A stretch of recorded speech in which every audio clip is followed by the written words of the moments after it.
Në pedonalen e Korçës është çelur një ekspozitë unike që sjell për herë të parë për publikun instrumente, fotografi, kostume dhe dokumente të ralla që lidhen me historinë e bandave muzikore dhe instrumentave të frymës në qytetin e Serenatave. Kuratori i ekspozitës Ermal Sela u shpreh se qëllimi i këtij aktiviteti është të afrojë publikun me trashëgiminë muzikore të qytetit, duke njohur nga afër instrumentat dhe historinë e formacioneve bandistike që kanë lënë gjurmë në traditën kulturore shqiptare. Ekspozita sot titullohet Ecën në kohë dhe ndër të tjera ne kemi ekspozuar disa instrumenta të bandave frymore, siç janë bastuba, trompa,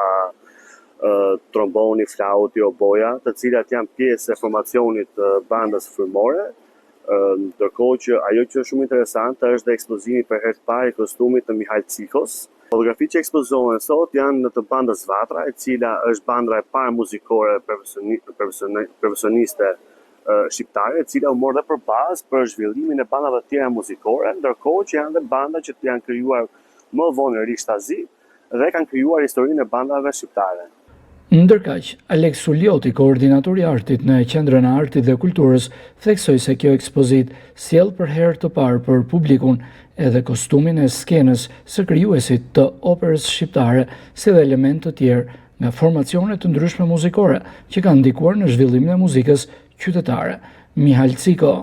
Kostumi i përket Mihail Cikos, baritonit të parë të diplomuar në Shqipëri, është një nga personalitetet më të shquara që ka Korça, po dhe gjithë Shqipëria, pasi ka qenë një nga themeltarët e muzikës lirike të Shqipërisë, nga themeluesit e Akademisë së Arteve, kanë nxjerrë breza të gjithë dhe kanë ndihmuar në kontributin e zhvillimit kulturor dhe artistik të Korçës dhe të gjitha trupave, siç ishte banda, siç ishin koret e para, po ka bërë dhe disa